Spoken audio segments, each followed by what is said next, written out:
Hi friends welcome to आउ गोटे नुआ वीडियो को आ मु ये वीडियोटा नहीं आसी आपण मान सहित शेयर करी बोली तो जेहेतु आज हूँ शुक्रवार शुक्रवार एबे तो चली आमर खुदुरकुणी ओषा आ सहित बुधई ओषा तो दुईटा बार आइंस हुए केवल गोटे बार शुक्रवार तो शुक्रवार हो माने माछ आ चिकेन आज दुईटाक पाली पड़ जाइए तो से भाविली भिडटा बनईकिना आपण मान सहित सेयार करेंगे जहाँ भी भिड बनई न था एथपाई बनइली तो ये मछटा आमर नई रु धराई पूरा एबे धराई आसी आईटा हूँ आमर विरूपा महानदी धराई पूरा देसी माछ तो समस्त तो प्राय गाँ गहली जो मैंने रोथे से तो मिलूब किंतु जो मैंने भी टाउन में रोचे तो मिलवा बहुत कष्ट किंतु देसी माछ मैंने समस्ते खायापी बहुत भल पाते और भल भी लगे तो ये फोन देखा कि माने रेल देखिए पूरा बड़टा माने 3.5 केजी टाइप हम तो पूरा रेडी हो जाए और रेडी होकर आमर ए पलि आस चूल्हे भजा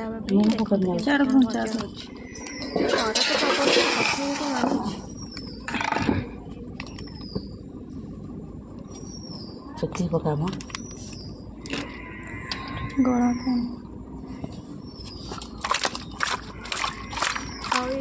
କେତେ ବଡ଼ ମାଛ ନା ସାଇଜ ପିସ୍ ହେଇଥାନ୍ତା ବଡ଼ ବଡ଼ ପିସ୍ ହେଇଯାଇଛି ଚଳିବ ବଡ଼ ବଡ଼ ପିସ୍ ହେଇଯାଇଛି।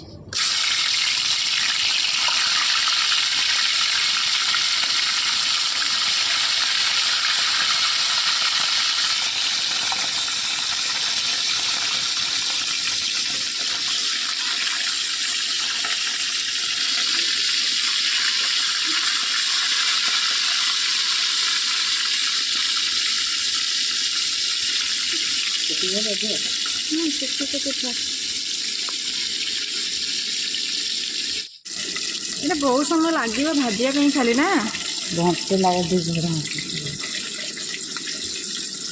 ଗାଧେଇବି କେତେବେଳେ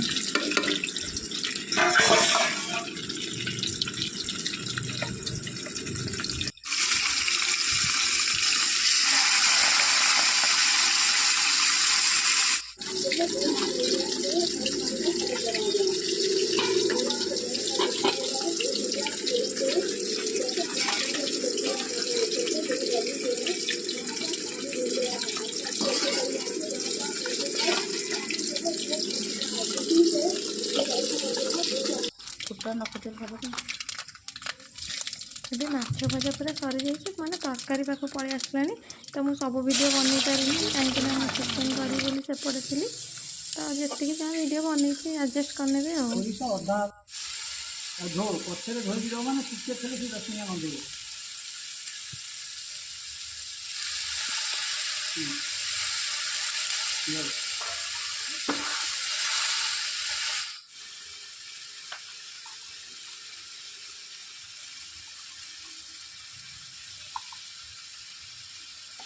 बड़ी सकाल बुढ़ा पूरा बड़ा रखी था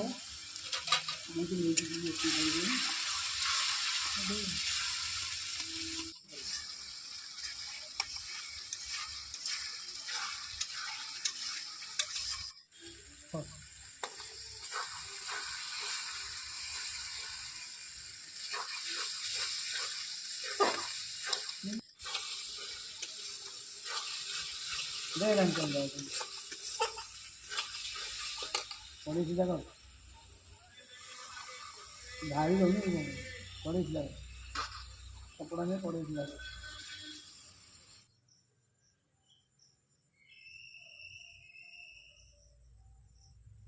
ଏଇଠିକି ଓହ୍ଲେଇକି ନେଇ ଆସିଲ ମୁଁ କହିଲି ବଢ଼ିଆ ଦେଖାଯାଉଛି ତରକାରୀଟା ଆଉ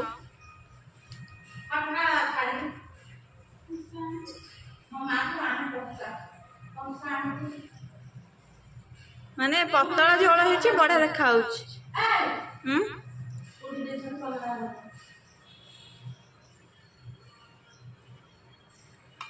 तरकारी पूरा रेडी ता भीतर मुझे चिकेन बनईदेवी और चिकेन बनवाई मुझे मसला नहीं जाइए अदा पिज रसुण आक भल भाव पिज काटी नौची और रसुण चोपा छड़ेकिना मुझे ग्राइंडिंग नहीं जी मैंने ग्राइंडिंग करी बोली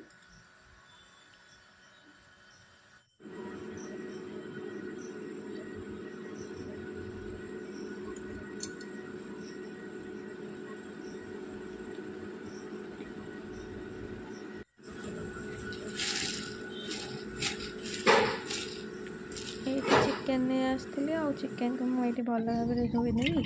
ତ ମୁଁ ଚିକେନ୍ର ବି ଭିଡ଼ିଓ ଭଲସେ କରିପାରିନି, ତ ଯେତିକି ଯାହା ବନେଇଛି କାହିଁକି ନା ମୁଁ ଠିକ୍ ଭିଡ଼ିଓ କଲାବେଳେ ଫୋନ୍ ଆସିବ, ତ ସେଥିପାଇଁ ଭିଡ଼ିଓ ବନେଇ ପାରେନି।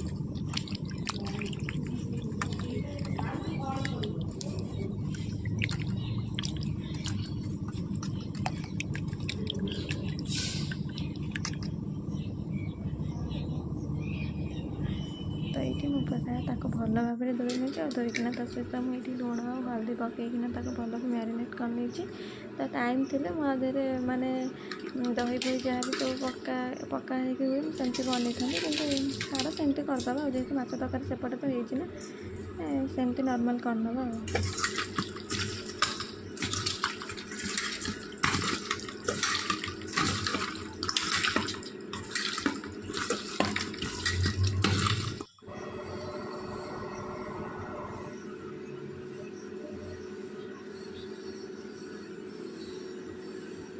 ତ ମସଲା ବି ରେଡ଼ି କରିନେଇଛି, ଆଉ ଚିକେନ୍କୁ ବି ମ୍ୟାରିନେଟ୍ କରିନା ରଖିନେଇଛି। ଏଇଠି ମୁଁ ତେଲ ଗରମ କରିନେଇଛି। ଆଉ ସବୁବେଳେ ମାନେ କଡ଼େଇରେ ତରକାରୀ କଲେ ଯେତିକି ବାସ୍ନା ହୁଏ, ଡେକ୍ଚିରେ କଲେ ତାର ବହୁତ ବଢ଼ିଆ ବାସ୍ନା ହୁଏ।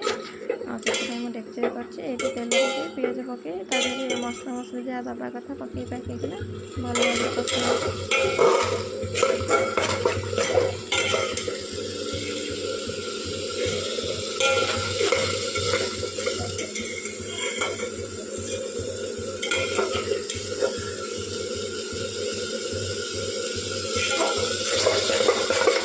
ତାପରେ ଆଳୁକୁ ବି ମୁଁ ଏଇଠି ଭଲ ଭାବରେ ପୁରା ସାଇଜ୍ କରିକିନା କାଟି ନେଇଥିଲି। ଏବେ ଡାଇରେକ୍ଟ ଆଳୁ ପଡ଼ିଯିବ, ଚିକେନ୍ ପଡ଼ିଯିବ, ତରକାରୀ ବି ବନେଇଯିବ, କିନ୍ତୁ ମୁଁ ଭିଡ଼ିଓ ବନେଇ ପାରିବିନି। ତ କିଛି କଥା ନାହିଁ, ଯେତିକି ବି ମୁଁ ଭିଡ଼ିଓ ବନେଇଛି ତ ସେତିକିରେ ଆମେ ଆଡ଼ଜଷ୍ଟ କରିନେବା। ତ ଆଉ ପୁଣି କେତେବେଳେ ମାନେ ଆର ଫୁଲ୍ ଭିଡ଼ିଓ ମୁଁ ଆଣିବି ଦେଖିବା। ଦେଖନ୍ତୁ ମୁଁ କହିଥିଲି ଯେମିତି ଆଳୁ ପଡ଼ିକି ଚିକେନ୍ ପଡ଼ିଯିବ ଆଉ ଭିଡ଼ିଓ ମୁଁ ବନେଇ ପାରିବି, ଡାଇରେକ୍ଟ ତରକାରୀ ହେଇଯିବ। ତ ଏବେ ଡାଇରେକ୍ଟ ତରକାରୀ ହେଇଯାଇଛି। ଆଉ ଯେହେତୁ ମୁଁ ଭିଡ଼ିଓ ବନେଇନି, କଷା ମୁଁ ସବୁବେଳେ ଖାଏ, କଷା ବି ଆଜି ଖାଇପାରିଲିନି, ତଥାପି ମୋର ଛାଡ଼ିବାର ନାହିଁ। ମୁଁ ଆଗ ଦେଖେ କେମିତି କ'ଣ ହେଇଛି। ମୋ ସହିତ ବି ଯେଉଁମାନେ ଖାଇବେ ପଳେଇ ଆସନ୍ତୁ ଜଲ୍ଦି। ଆଉ ଏଇଟା ତ ବହୁତ ମାନେ ବଢ଼ିଆ ଦେଖାଯାଉଛି, ଆଉ ଟେଷ୍ଟ ବି ଆର ବହୁତ ବଡ଼ ହିଁ ହେଇଥିବ। ମୁଁ ଖାଇଲେ ଜଣାଯିବ। ତ ତା ଭିତରେ ମୁଁ ଗୋଟେ କଥା କହି ରଖୁଛି କି ଯେଉଁମାନେ ବି ମୋ ଚ୍ୟାନେଲ୍କୁ ଏପର୍ଯ୍ୟନ୍ତ ସବସ୍କ୍ରାଇବ୍ କରିନାହାନ୍ତି, ପ୍ଲିଜ୍ ମୋ ଚ୍ୟାନେଲ୍କୁ ସବସ୍କ୍ରାଇବ୍ କରିବାକୁ ଜମାରୁ ବି ଭୁଲିବେନି। ଆଉ ଯେଉଁମାନେ ବି ମୋ ଚ୍ୟାନେଲ୍କୁ ସବସ୍କ୍ରାଇବ୍ କରିଛନ୍ତି ତାଙ୍କୁ ମଧ୍ୟ ବହୁତ ବହୁତ ଧନ୍ୟବାଦ। ଆଉ ପ୍ଲିଜ୍ ମୁଁ ଯେତିକି ବି ଲଙ୍ଗ୍ ଭିଡ଼ିଓ ପକାଉଛି ଆପଣମାନେ ଟିକେ ଦେଖନ୍ତୁ ଆଉ ମୋତେ ସପୋର୍ଟ ବି କରନ୍ତୁ।